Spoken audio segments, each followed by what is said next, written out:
이 배수제를 어떻게 설계하느냐 하는 거예요. 이런 문제들이 많이 언급되면 그렇습니다. 배수제는, 자, 얘가 배수제를 어떤 식으로 이제 패턴을 박냐면, 만약에 사각형 패턴으로 우리가 박는다고 하면, 정사각형 패턴으로 박는다고 하면, 자, 이런 이제 정사각형식이에요. 망이 있죠? 여기에 배수제를 박는 거예요. 이런 식으로 일정한 내가 거리만큼의 투고 배수 거리제를 여기다 설치를 하는 거예요. 자, 이렇게 사각형 형태로 설치를 할 수도 있고요. 아니면 삼각형 형태로 배수제를 설치를 할 수도 있어요. 삼각형 어떻게 해요? 정삼각형 이렇게 그려볼까요? 그러면 다음 거 이렇게 그려지겠죠? 60도. 짝. 뭐 이런 식이죠? 이렇게 올 거고요. 자, 그럼 배수제를 어떻게 설치를 하냐면, 여기 이런 식으로 설치를 한다 이거예요. 이게 지금 뭐냐면 삼각형 패턴으로 배수제 설치하는 거예요. 약간 다르죠. 지금 여러분들 보시면 이거는 얘가 같은 열상에 있고요. 얘는 어떻게 돼? 2열 이렇게 있고요. 얘는 약간 어떻게 일로 갔다 그랬더니 일로 갔다. 삐그져 있고요. 다시 삐그져 있고 이런 식으로 이렇게 설치되는 거죠. 그래서 뭐 어떤 형식으로 지금 이제 설치를 하든 지금 이런 건 어떻게 해요? 장비가 작업하기 굉장히 좋고요. 그죠? 죄송합니다. 이런 것들은 어쨌든 배수율을 조금 더 뭐 소모할 수도 있겠고요. 자, 그랬을 때 이제 뭐를 결정을 하냐면 이 배수제를 설계를 할 때는 어떻게 설계 검토를 하냐면 하나의 배수제가요. 자, 이런 배수제가 있어요. 일단 조금 이렇게. 자, 이런 어떤 특정한 배수제가 이렇게 원형의 배수제가 있다고 생각을 하고요. 이 배수제가 하나의 배수제가 커버하는 요 면적이 이렇게 좀 돼요. 요 배수제가 커버하는 게 이렇게까지 커버를 한다 이거예요. 지금 이런 배수제가 얘가 배수제죠. 이런 반경에 지금 커버를 하는 거예요. 이런 배수제가. 자, 그런데 지금 보면은 이게 원으로 이렇게 보기가 힘들잖아요. 그리고 사각형 패턴일 때는 어떻게 하느냐? 얘가 내가 D 이게 요 지금 반경이라고 한다면 이게 D라고 한다면 사각형 패턴은 결국은 어떻게 돼요? 사각형의 요 면적이 이렇게 그려보시면 요 D 면적을 요 D 면적이 커버하는 거잖아요. 그러니까 4분의 파이의 D의 제곱은 D의 제곱. 그러면 우리가 원형으로 이렇게 환산을 했을 때 D는 어떻게 돼요? 루트 4분의 파이의 D의 제곱 이렇게 되겠죠. 그리고 8분의 역수로 들어오겠네요. 자, 이런 식으로 들어오겠죠. 이게 1점 숫자를 까먹었네. 지금 이거 이렇게 계산된 게 여러분들 보면 이제 문제 풀면서 할 텐데 1.13D 이렇게 되고요. 즉 삼각형 분포로 이렇게 됐을 때 D는 1.05D 이렇게 됩니다. 자, 그 다음에 이제 관건은 뭐냐면 여기 있는 배수제가요. 이렇게 원형의 연직 배수제를 갖는 경우 대표적인 게 지금 팩드레인, 샌드드레인 이런 형태가 될 텐데 그게 아니고 좀 플라스틱 보드 드레인 형태로 박았어요. 그러니까 플라스틱 보드 드레인은 여러분들 이런 플라스틱이요. 이 정도 사이즈입니다. 약간 크거나 이렇게 되어 있고요. 겉이 부직포 같은 걸 이렇게 있어요. 일로 이제 물이 들어오는 거예요. 동그랗게 안 생겼잖아요. 얘를 동그랗게 이렇게 생겼다. 그러니까 지금 얘를 이렇게 생긴 놈을 지금 동그랗게 생겼다고 해야 우리가 이제 등가에 지금 설계를 이거에 근거해서 하니까. 자, 이게 두께가 T고 이게 B라고 하면 자, 이제 무슨 얘기냐면 물이 들어오는 요 면적. 그럼 어떻게 돼요? B 더하기 T의 2배죠. BBTT 2배예요. 자, 요거에 들어오는 면적 DW라고 한다면 파이 R, 파이 DW 이렇게 되죠. 얘가 같아요. 자, 그런데 지금 어떻게 되냐면 여기에 이런 걸 원형으로 환산했을 때는 뭐가 붙냐면 실질적으로 이 면적만큼을 다 하는 게 아니라 형상이 바뀌면서 약간을 이제 감하게 됩니다. 그래서 우리가 형상계수라고 얘기를 하고 이게 통상적으로 0.75의 값을 사각형의 원형으로 바꿀 때는 이렇게 지금 일반적으로 쓰는 이런 상황이 됩니다. 자, 지금 여러분들 연직배수제에 대한 지금 이런 기본적인 지금 이해를 가지고 지금 같이 문제를 이제 풀어보도록 하겠습니다. 자, 지우고요. 문제를 여러분들 풀어볼게요.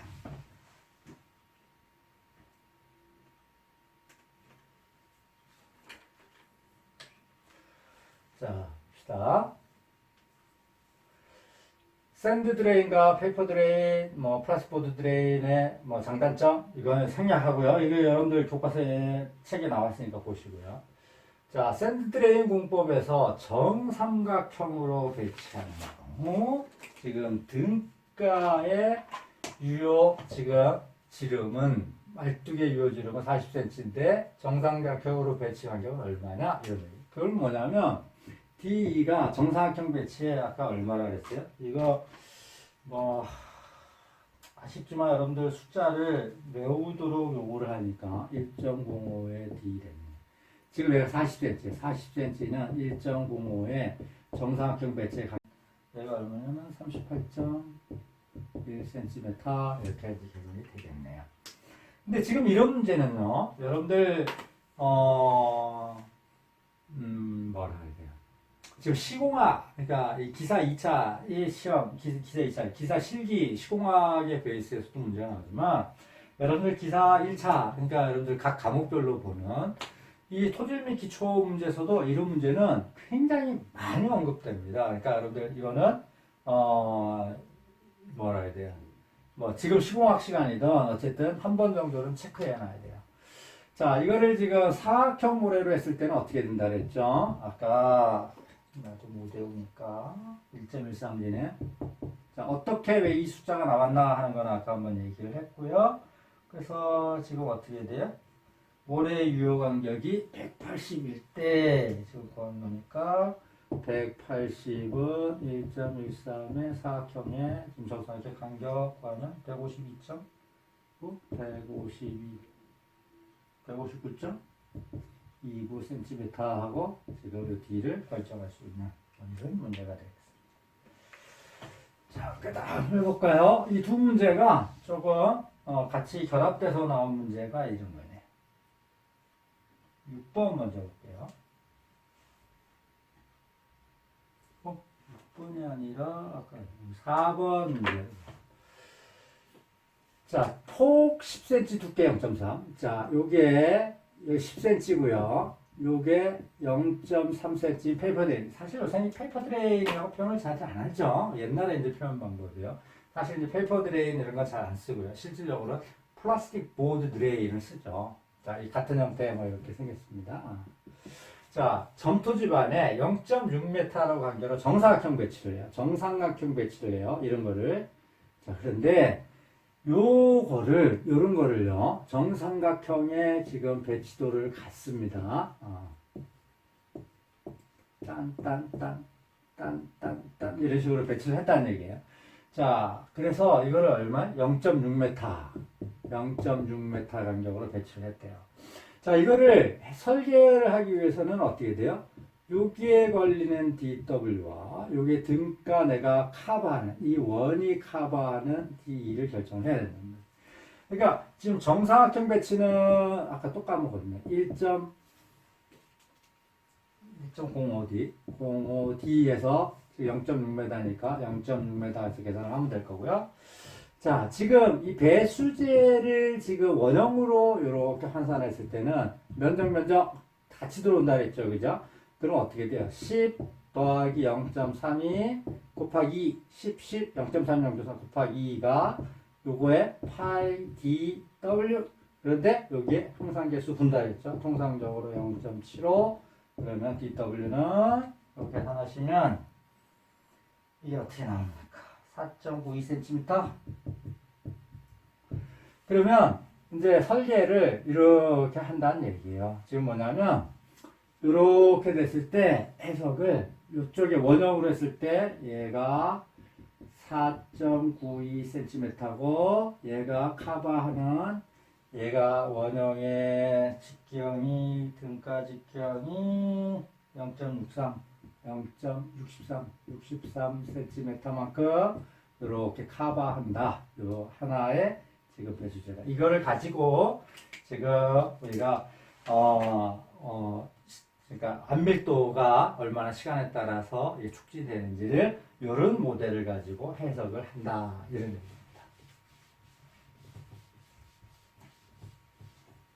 자, 그 다음을 봅시다. 5번. 자, 일반적으로 CH는 CV 수평방향에 비해서 커요. 어느 정도 크냐면 보통 두세 배 큽니다. CV에 비해서 CH가 일반적으로 뭐 많은 경우는 한 4배까지도 뭐 두세 배 정도 커요. 그러니까 여러분들 수평 방향의 투수 개수가 수직 방향의 투수 개수보다는 큽니다. 일반적으로 층층층이 쌓여있기 때문에. 그런데 지금 배수제 설계에서는 수평 방향 배수 개수와 수직 방향 배수 개수를 CH를 CV하고 거의 같게 봅니다. 그 이유는 뭐냐? 이거는 지금 이 배수제를 타설한다는 얘기는 집안에다 꽂아 넣는 겁니다. 타설하면서 집안 교란에 의한 영향 때문입니다. 예, 결론적으로 답은 이거고요. 이런 집안 교란에 의해서 지금 미끄덩미끄덩하게 이런 이 표면에 달라붙은 뭐 번짐 이런 걸 스미얼 패턴 라고 얘기를 합니다. 그래서 얘는 무슨 얘기냐면 이거예요. 자, 여기 위에서 여러분들 위에 박아놓는 거 이래요. 크레인이 있고요. 뭐 이렇지는 않지만 여기 두루마리 화장지가 있어요. 둘 두루마리 화장지가 얘가 있어요. 자, 여기에 핸드밀이 있고요. 얘를 쭉 땅에다 꽂아놔요. 어떻게? 지금 이런 것들을 잡고 땅에다가 확 꽂아 넣어요. 그리고 얘를 놓고 쭉 빠져. 그럼 얘는 바뀌었죠? 그래서 얘를 받고 나서 딱 자르는 거예요. 물론 사전에 샌드매트가 있고요. 일단 쭉 꽂아 놓고 딱 자르는 거죠. 자, 그러면 얘를 꽂아 놓을 때 이게 어떻게 돼요? 교란이 되죠? 그러면 여러분 어떻게 되세요? 얘가 쭉 들어가면서 이 표면의 배수제 표면이 미끄덩미끄덩해져요. 스며 지금 이펙트로 이제 그래서 얘가 수평 방향의 배수가 되는 이 효과가 줄은 거예요. 지방 교란 때문에 수평 방향이 수직 방향이든 결국은 그 배수제 옆에 투수 개수가 확 줄기 때문에 수평 방향의 압류 개수와 수직 방향의 압류 개수가 지금 거의 같게 그러니까 안전축으로 이렇게 설계하는 게 일반적인 상황이 되겠습니다. 자, 6번 보기 전에 7번이 여러분하고 내가 이거를 옛날 파일을 제가 예체로 돼 있네. 죄송합니다. 뭐 하여튼 마찬가지. 이 비슷하니까 별 상관없을 것 같아요. 자, 배수제를 설치를 했는데요. 문제를 풀기 위해서 이런 거죠. 자, 배수제가 있으면요, 물이 일로도 빠지고요, 일로도 빠진단 말이에요. 이쪽 방향의 압밀도를 UV, 이쪽 방향의 압밀도를 UH라고 한다면, 전체적으로 이쪽 방향 압밀이 일어나고, 이쪽 방향으로도 압밀이 일어나는 수평 방향으로도. 그러면, 전체적으로 압밀이 얼마만큼 일어날까? 이 얘기를 지금 하고 있는 거예요. 만약 수직 방향 압밀도가 20% 압밀도가 일어났고요. 수평 방향 압밀도가 지금 70% 압밀이 일어났어요. 어떤 주어진 시간에서. 그러면 이때 압밀은 몇 퍼센트가 여기 20, 여기 70 됐으니까 몇 퍼센트가 압밀이 됐을까요? 자, 여러분들 단순하게 착각을 하면 이쪽으로 20, 이쪽으로 70 됐으니까 이때 압밀도는 UV 더하기 UH 하면 바로 틀리는 거예요. 뭐냐면 이건 이런 거예요. 이쪽 방향으로 압밀되는 게 70인데 이쪽 방향은 별개의 문제예요. 그러면 이쪽 방향에 압밀이 되지 않는 거 30% 있죠. 그죠? 이쪽 방향으로 안밀이 되지 않는 거 70, 80%를 갖고 있는. 그러면 봐요. 이쪽 방향으로도 안밀이 안 되고 이쪽 방향으로 둘 다 안밀이 안 된 놈. 그럼 어떻게 돼요? 1 빼기 0.2 이게 퍼센트를 이렇게 표현하면 1 빼기 0.7. 자, 이게 지금 뭐예요? 수직 방향으로 안밀이 안 된 놈 곱하기 수평 방향으로도 안밀이 안 된 놈. 이것도 안 되고 저것도 안 된 놈이에요. 그거를 꽤 합. 그러니까 여러분들 이렇게 하면 더 어렵나? 고등학교 때 여집합 뭐 구하는 거랑 비슷한 거예요.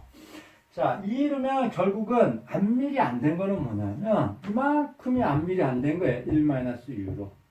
그래서 식이 어떻게 지금 형성이 됐냐 하면 1-u 평균적인 이게 어떻게 안 쓸게요. 수직을 그렸던 수평으로 안밀이 됐던 어쨌든 안밀도는 1-uv에 1-uh다. 이런 지금 수식을 쓸 수 있겠습니다. 자, 그래서 이 수식을 쓰는 건데 문제를 봅시다. 안밀하중에 의한 총 치마량이 100cm로 평가됐고 시공 완료 후 2년 후에는 치마량이 10cm 이내로 들어오도록 해요. 2년 된 시점에 치마량이 10cm 이내로 들어와야 돼요. 그러니까 지금 치마량이 잔류치마 10cm니까 90cm는 치마가 돼야 돼요. 100cm가 주저앉아야 되니까. 그러니까 2년 된 시점에 안밀도가 얼마기를 원하냐면 90%이길 원하는 거예요. 자, 배수공법을 적용하지 않는 경우, 그러니까 이제 배수공법을 여기가 없으니까 수직 방향에 안밀이 있는 거예요. 그때는 잔류 치마량이 80%로 예상됐어요. 그러니까 치마가 잔류 치마량이 80cm니까 치마는 20cm 일어난 거예요. UV가 지금 얼마가 지금 주저앉았냐면 UV가 20% 안밀이 일어난 거예요. 이거는 이제 목표고요. 자, 페이퍼 드레인 공법을 개혁할 때 이런 경우 페이퍼 드레인에 의한 그러면 페이퍼 드레인을 내가 이렇게 찔러서 가만 놔두면 20%밖에 안밀이 안 일어나요. 그런데 나는 안밀도를 90%까지 원하는 거야. 그래서 이 페이퍼 드레인을 설치했을 때 페이퍼 드레인이 커버해야 되는 안밀도는 얼마인가요? 이거를 지금 묻고 있는 거예요. 그러니까 수식은 결국은 똑같죠. 1-u는 1-uv, 1-uh. 수직으로 안 된 놈, 수평으로 안 된 놈이 결국은 이것도 안 되고 저것도 안 된 놈이 안 된 놈이다. 이런 얘기야. 그죠? 그래서 풀면 1-0.9는 1-0.2는 1-uh. 그럼 여기서 수식에서 0uh 구할 수 있겠죠? 구하시면 얼마 하고 좀 결정해주면 이런 문제가 있겠습니다. 자, 그리고 쭉 봅시다.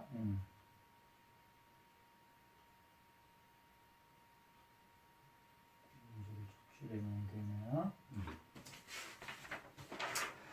자, 그러면 여러분들 이제 연합지반 계측관리에 대한 부분이에요. 자, 연합지반을 지금 우리가 계측을 할 때요, 어떤 것들이 이제 문제가 되는가, 어떤 계측을 하는가 하는 것들을 지금 보려고 합니다. 지금 여러분들 연합지반 위에 성토 하중을 옮기게 되면 어떤 문제가 생기는가 하는 것을 지금 봅시다. 집안에 있어요. 클레이층이 상당히 가지고 존재를 해요. 자, 여기 하중을 가지고 눌렀습니다. 눌렀어요. 이렇게 싸고 눌렀죠. 자, 그러면 얘가 주저앉겠죠. 주저앉을 거예요. 이렇게. 근데 이게 언제, 얼마만큼, 어느 층에서 어떻게 주저앉느냐. 결국은 이거야. 시간에 따른 치마량이 얘가 어떻게 나오느냐. 이런 얘기예요. 자, 초기에 얘가 계산은 이렇게 했지만, 여러분들, 이 실질적인 지반 변동성이나 해석에 대한 오류, 다양한, 특히 지반 변동성 때문에 실질적으로는 이렇게 안 나와요. 초기 예측은 계산이 됐지만, 실질적으로 했더니 더 많이 이렇게 나오는데, 최종적으로 이렇게 나올 거다, 이렇게 예상하지 않겠죠. 처음에 이렇게 나왔으면, 이렇게나 예상을 할 거 아니에요. 그죠? 만약에 처음에 이렇게 나왔으면, 예상치는 이렇게 중에 뭐 예상이 될 거다 하고 예상할 거예요. 그래서 시간에 따른 요 치마량의 형태가 이렇게 되는지 이렇게 되는지를 찍는 요거를 치마량을 계측을 하는 게 한 부분이에요. 치마량을 계측하면 최종적인 안밀 치마량이 실질적으로 얼마만큼 발생을 할지, 그리고 내가 최종적인 안밀 치마량에 비해서 현재 안밀도를 어느 정도 유지를 하고 있는지를 평가가 가능할 겁니다. 자, 이게 치마량에 대해서도 안밀도를 평가했지만 이 부분에 간극수압을 측정을 해서 얘를 뭐를 할 수 있냐면 얘를 역시 안밀도를 평가할 수 있는 지금 수단이 됩니다. 자, 안밀도를 평가한다는 얘기는 결국 뭐냐면 최종 안밀 치마량도 계측에 의해서 보다 신뢰성 있게 예측된다. 자, 또 하나 보면 뭐냐면 얘가 전토층이 연약지배에 약해요. 그래서 하중을 이렇게 가하면서 주저앉으면서 이 부분이 파괴가 일어나 버립니다. 전단 파괴가 일어나는 거죠. 그래서 전단 파괴가 일어나면 안 돼. 그러니까 이게 눌렀는데 쫙 꺼져버리면 이게 안 되는 거예요. 그래서 이쪽 부분에 수평 방향 변이가 어떻게 되는지,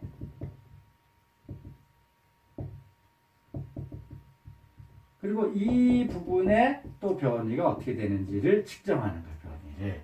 그래서 이 부분은 뭐냐면, 이 성토한 안밀하중에 의한 이 연합지반 자체의 전단에 대한 안정성을 지금 관리하는 거예요. 이게 연합지반 계측관리의 핵심적인 부분입니다. 자, 그래서 지금 있는 이 상태에서 어디다 설치를 하나 하는 걸 보여요. 자, 간극수압계는 이 지금 지층이 있으면 어디 설치하겠어요? 간극수압이 가장 안밀 진행되면서 대표할 수 있는 곳, 일반적으로 점토층의 이 안밀층의 중앙 또는 뭐 3분의 1, 3분의 1죠. 뭐 어쨌든 안밀층의 이 중앙 부분 근처. 그러니까 이게 2번이 지금 간극수압이 측정하고 있는 거죠. 치마는 이 끝이 아니라 이 전체적으로 대표할 수 있는 이쪽. 이게 지금 층별 치마. 어느 층에서 얼마가 있냐? 3번이 될 거고요. 경사계는 여러분들 경사는 지금 어떤 경사를 잰다고 생각하지만 저 경사계는 뭐냐면 이 킬로미터는 수평 변이를 재는 거다라고 생각을 하시면 돼요. 그래서 쟤를 왜 경사계라는 이름을 붙이냐면 이래요. 집안에 이거는 여러분들 나중에 우리 흙계 토류 구조물 할 때 한 번 더 얘기를 할 수 있을 것 같은데요. 멀쩡한 편이 없어요. 자, 여기다가 구멍을, 홀을 뚫고요. 여기다가 얘가 집안에 하면 홀이 이렇게 되겠죠. 극단적으로. 요 부분에 경사를 재는 거예요. 센터를. 요 부분에 경사를 재고요. 요때 경사를 재고요. 요때 경사를 재면 경사를 가지고 요거에 수평에 이렇게 휘어진 거를 변이를 측정할 수 있는 게 이게 경사계입니다. 그럼 어디 들어가요? 지금 여기 눌렀을 때 이렇게 파괴되는 게 그러니까 이쪽 선단 쪽, 요쪽. 약간 얘도 좀 밀려있네요. 얘가 지금 경사계 4번 위치에 들어가는 거고요. 그리고 변이는 이쪽에 그냥 변이만 또 핀 꽂아놓은 거예요. 올라가느냐, 그러니까 이 측량의 포인트 꽂아놓은 거. 이게 지금 1번 위치에 변이만. 자, 요 두 부분은 지금 우리가 뭐를 관리하기 위함이냐? 이 성토하면서 이 안밀층의 전단 파괴에 대한 우려가 있느냐를 계측하기 위함이고요. 강수학계, 층별 치마계 얘는 뭘 관측하느냐? 이 안밀층의 안밀의 진행 정도가 어느 정도 지금 되어 있는가를 평가하기 위한, 그러니까 안밀도와 이 현장에서의 최종 안밀 치마량 등을 결정하기 위한 이런 방법이 되겠습니다.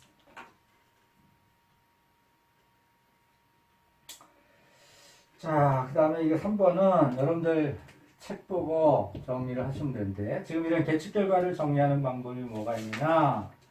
자, 기본적으로 우리 갖고 있는 뭐 쌍곡선법, 그 다음에 카시노법, 그 다음에 아사오카법, 뭐 이런 것들. 이거 여러분들 책 보고 정리만 하셔야 될 것 같아요. 지금 15막 시간에 이걸 좀 자세히 설명하기는 조금 어렵고, 여러분들 아마 응용지방공학 다른 교과목에서 상당 부분 이 연합지방 계측 관리는 아마 조금 더 강화해서 뭐 할 수도 있으니까 그때 하시면 되고, 그래도 간단히 말씀드리면 결국은 이거예요. 시간에 따른 치마량이 처음에 계측을 했더니 이렇게 나왔어요. 측정을 했더니. 그런데 다음에는 어디로 갈까 이거예요. 그러면 여러분들 이렇게 나왔어요. 계측을 했어요. 그러면 다음이 이렇게 가리라고 예상하는 놈은 없죠. 놈이라 해서 죄송합니다. 이런 지금 뭐 무모한 놈 소리를 들어도 마땅하겠네. 이렇게 된 다시 분명하겠다. 뭐 이런 사람은 없을 거예요. 이건 공학자가 아니죠. 그러면 얘가 이렇게 다시 갈 거다. 이렇게 또 예측하는 사람도 없을 겁니다. 얼추 여러분들이 대충은 갔다 그래도 이렇게 왔으니까 이렇게 가겠지 하고 추정할 수 있는데 누구는 이렇게 가겠지 추정할 수도 있고 이렇게 갈지 추정할 수도 있고 이렇게 갈지 이렇게도 추정할 수 있어요. 자 그러면 어떻게 됩니까? 이 상황을 가지고 다음을 추정할 때는 어떤 방법으로 추정할 거냐가 지금 뭐 룰을 정해야 되잖아요. 그죠? 그래서 누구는 이렇게 추정하자. 누구는 이게 쌍곡선의 한 부분이다. 여러분 쌍곡선은 어떠시겠어요? 이거죠. 그죠? 그래서 지금 치마가 지금 이런 쌍곡선의 한 파트다. 그래서 이 점근선이 최종 앞면 치마에 뭐 이런 식으로 접근하는 방법. 그 다음에 발음이 돼. 하시노 방법은 지금 안밀도는 지금 루트 t와 안밀도는 직선관계 아니냐? 뭐 이게 루트 t법 비슷한 거예요. 그래서 이런 거에 근거해서 하는 거. 그 다음에 아사오카 방법은 지금 뭐 실질적인 치마 이론을 가지고 우리가 그럼 얘기가 길어지네. 어쨌든 그런 방법에 따라서 누구는 어떤 침을 추정할 거냐를 앞데이터를 가지고 정리하는 방법이 그런 방법이 있다 하는 정도가 제가 여러분들 이 명칭 정도는 한번 기억을 해 주시기 바랍니다. 자 그러면 오늘 우리가 예제 부분은 이것으로 마치도록 하겠습니다.